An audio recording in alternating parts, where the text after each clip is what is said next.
El buque negro, 1913-1914. Pedro Abraham Valdelomar Pinto. 1. Nuestra casa en Pisco era un rincón delicioso, a una cuadra del mar, con una valla de toñuces por oriente, en una plazuela destartalada y salitrosa. Desde la puerta se veía pasar el convoy que iba a Ica. Iba adelante de la enorme locomotora pujante, arrojando bocanadas de humo espeso y negruzco. Le seguían los carros de primera clase, luego los de segunda y por fin las bodegas, en las que iba el pescado cogido la víspera en la ribera. Teníamos dentro un jardín que protegía una higuerilla sembrada por mi hermano Roberto. Medraban a su sombra violetas raquíticas, buenas tardes olorosas, malvas y resedas.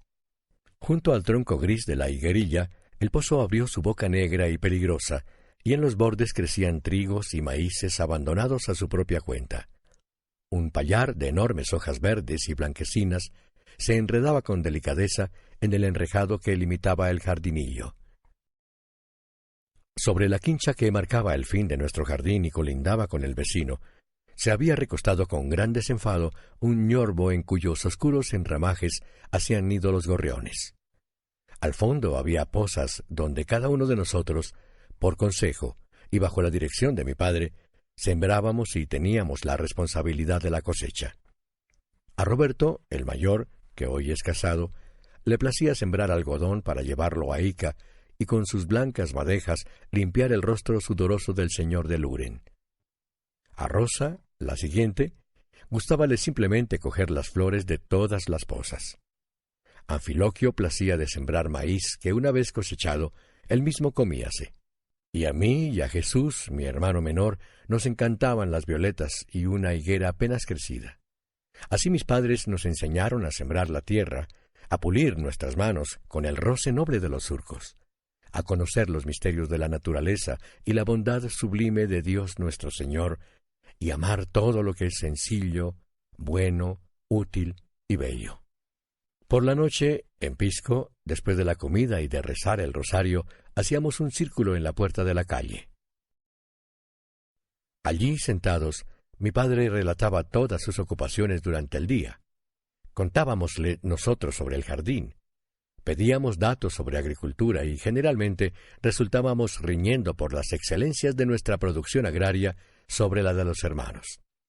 Caía la noche, se bajaba el farol, a cuya luz hablábamos, y todos íbamos a besar a nuestros padres y a retirarnos a dormir, llena el alma de cristalina felicidad, con la inquietud de que las gallinas se escapasen del corral, entrasen al jardín, picotearan los retoños y hubiera duelo en casa al día siguiente.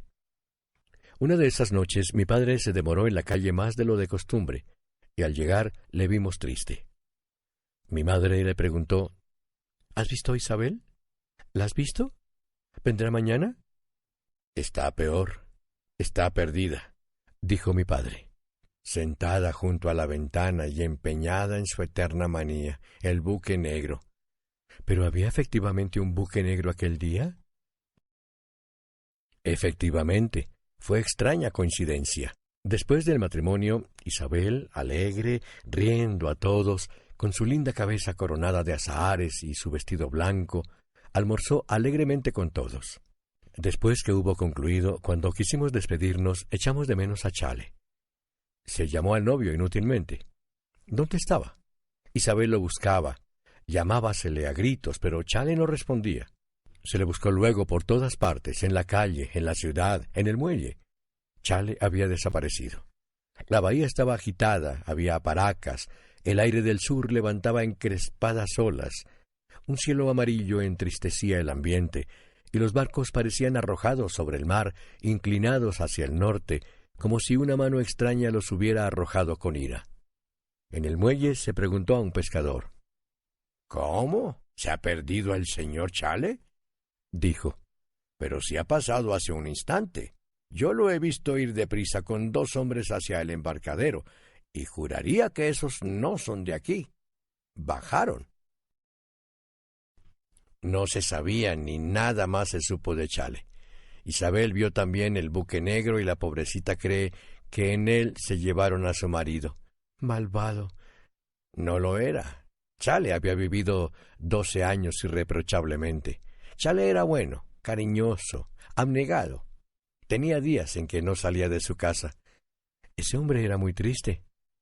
Desde entonces, continuó mi padre, la pobre Isabel se dio a la pena.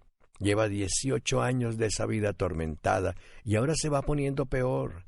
Ya no quiere salir ni moverse de la ventana y a veces ni comer. ¿Pero vendrá? ¿Vendrá mañana?, preguntó mi madre. Sí, me ha prometido que vendrá al paseo. Mis padres habían organizado un paseo con mis hermanos para que Isabel se distrajera un poco. ¿Y a dónde vamos? Iremos a Santa Rita. Es muy lejos. Mejor al Pepinal.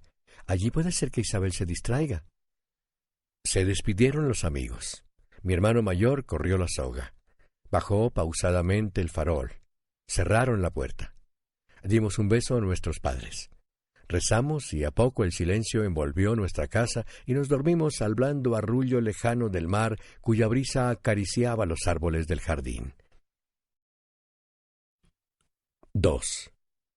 La triste alegría del mar. Amaneció un día claro de octubre.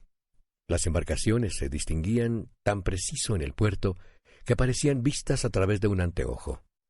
Podían contarse los mástiles y las múltiples cuerdas y hasta letras de los barcos se distinguían vagamente. El mar estaba agitado, casi alegre, parecía reírse. Las olas, bajo un aire fresco y transparente, deshacíanse en gotas brillantes. El sol era espléndido, pero tibio. Para mí fue aquella una mañana blanca. Nada pasó por mi espíritu.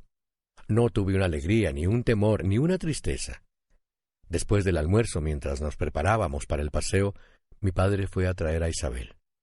Mis hermanas pusiéronse sus alegres trajes dibujados con flores y sus pastoras de paja, que se sujetaban graciosamente sobre el pecho con anchas cintas de seda. La sirvienta, en una canasta, llevaba las provisiones, pan de manteca, carne fría y algunas cajas de conservas. Llegó Isabel, acompañada de mi padre. La infeliz causaba espanto. Qué palidez había en su cara que envejecía, qué ojos profundos, qué manos afiladas. Vestía una liviana ropa negra. Saludó a todos y a poco salimos. ¡Qué tarde era aquella, señor! ¡Qué claridad siniestra había en el puerto! ¡Qué trágico silencio envolvió las cosas! ¿Dónde estaban las gentes del pueblo? Atravesamos la plazuela destartalada y salitrosa donde estaba mi casa. Tomamos los rieles del tren, caminamos un poco junto a los Toñuses y después pasamos por la factoría, una casa hecha de carcomidas calaminas donde se componían los carros mohosos y rotos. Había muelles viejos, ruedas inmóviles, calderos agujereados, piezas de mecánica abandonados sobre la grama que trepaba, raquítica, sobre ellos. Pasamos después por La Palma, donde decían que de noche salía un hombre, y luego por un camino de sauces llegamos al pueblo. Atravesamos unas cuantas calles apartadas. Cruzamos por la plaza de armas, empedrada y sombreada por enormes ficus. En un ángulo estaba la iglesia de la compañía, con un mitológico animal sobre la puerta y con sus torrecillas chatas. Entramos después por un angosto camino pedregoso que sombreaban enormes y tranquilos sauces llorones, bajo los cuales corría una acequia, pero tan débilmente que parecía estancada. Debía ser la suya un agua muy fría, transparente, poblada de berros y verdolagas. Caminamos así mucho tiempo, pero todos iban en silencio. De vez en cuando las palabras sonaban huecamente, abovedadas, y morían. Iba en medio Isabel. La rodeábamos todos. Era una procesión de almas en pena. ¿Por qué no se reía nadie, señor? ¿No había alegría aquella tarde? Alguien dijo que aquel no era el camino. Hubo necesidad de volver un poco y cruzar. Estábamos bastante alejados de la población. Era necesario pasar por la iglesia vieja, y hacia ella encaminamos los pasos. Empezó a soplar un viento seco. Por fin vimos a lo lejos, tras de las tapias, recortarse el redondo lomo de un templo abandonado. Seguimos. 3. Pasamos un puentecillo, saltando después adobes enormes, y llegamos a los muros de la iglesia. Entonces la criada, una vieja negra, empezó a decir: «Dicen que en esta iglesia penan, que por las mañanas al rayar el alba se ve por las rendijas salir un padre con su casulla y decir una misa con un sacristán, y que los dos solos recorren después la iglesia echando agua bendita y se meten luego a la sacristía». «Calla, mujer», dijo mi padre, «no digas tonterías». «Sí, señor. Y por las tardes a eso de las 6 se oye cantar muy bajito un coro y suena 3 veces una campana». Nos íbamos acercando a la iglesia. Toda estaba tapiada. En la puerta mayor, cubierta con adobes, quedaban aún algunos trozos de madera, pequeños huecos por todas partes. Por las torres en escombros salían mechones de grama. Acerquéme yo y observé por una rendija. Dentro no había nada. Los nichos de los altares sin santos, la nave terrosa, abandonada, algunos trozos de madera caídos y cubiertos de polvo, el altar mayor vacío, lleno de huecos, y por las rendijas filtrábase la luz. Cruzó un murciélago de un rincón a otro, y al retirarme y seguir con los demás, algunos búhos que desde el techo nos miraban, volaron gritando. «Ya vamos a llegar», dijo mi padre. «Allí está el pepinal». En efecto, al frente se destacaba una choza, cercos verdes, una chacrita alegre. Los pepinos, con sus moradas hojas, cubrían la extensión. Era necesario pasar un pequeño montículo y lo ascendimos. Cansáronse todos un poco en la ascensión y una vez arriba nos detuvimos para hacer un pequeño descanso. Allí, al lado, estaba la casa del chacarero bajo unos sauces. Al pie corría una linda acequia bordeada de ajíes rojos y de margaritas olorosas. Ladró un perro, lo riñó un viejo labrador y dijo: «Buenas tardes nos dé Dios». «Buenas tardes», contestó mi madre. Íbamos a descender. Isabel se detuvo de pronto, mirando fijamente el mar que se extendía muy lejos. «Pero, mujer, alégrate un poco». Isabel miraba con los enormes ojos abiertos, más pálida aún, sin escuchar nada. Dio un grito extraño. Temblaba sobre el montículo. Se acercaron a ella. «¡Isabel!». La mujer, apretando fuertemente la mano de mi padre y señalando el mar, gritó con un grito frío: «¡El buque negro! ¡Vean! ¡Vean!». Miramos todos. A lo lejos, en la bahía lejana, se destacaba entre botecillos y balandras la silueta de un barco de 3 palos. «¡El buque negro!», gritó desesperada Isabel, bajando como loca. Tomáronla en los brazos y tomamos todos mientras mis padres y mis hermanos la conducían casi cargada camino de la playa. «Va a haber paracas», dijo mi padre. El viento empezó a azotar los árboles. Densos remolinos levantaban las hojas a lo lejos. Oscurecióse un poco el cielo. Oímos ladrar lejanamente a los perros y seguimos deprisa, sin prorrumpir palabra. Todos estábamos pálidos. 4. Caminamos mudos sobre un sendero. Nuestras pisadas producían un extraño sonido sobre las hojas secas que huían arrebatadas a nuestros pies por el viento. Llegamos al puerto. Isabel, fija la vista en el mar, cogida del brazo de mi padre, temblaba. Castañeábanle los dientes y a cada instante repetía como poseída: «¡Más deprisa, más deprisa! ¡Allí está el buque negro! ¡Más deprisa, por Dios!».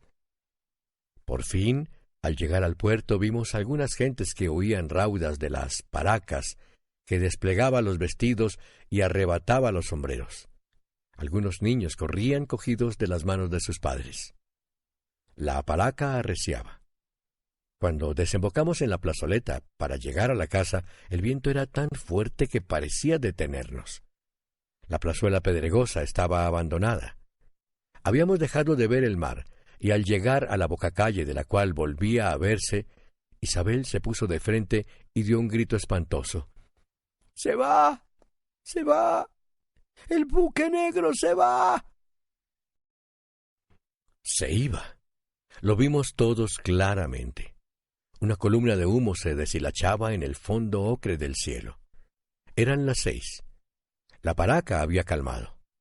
Las piedras estaban todas amarillas y todo cubierto por el guano que la paraca traía de las islas lejanas. Todo estaba amarillo, amarillo. Las casas, el cielo, el mar, la tierra. ¡Qué desolación infinita! El buque negro se fue. Borróse en el confín lejano. Cayó el sol rojo muy grande sobre el mar. Desfallecida, casi insensible, hablando entrecortadamente, acostaron a Isabel en casa. Y sobre aquel día extraño cayó la noche negra y piadosa, mientras sobre el mar parpadeaban amarillentas luces como fuegos fatuos, y en la orilla las piedras, al golpe de las olas, producían un tosco ruido de huesos.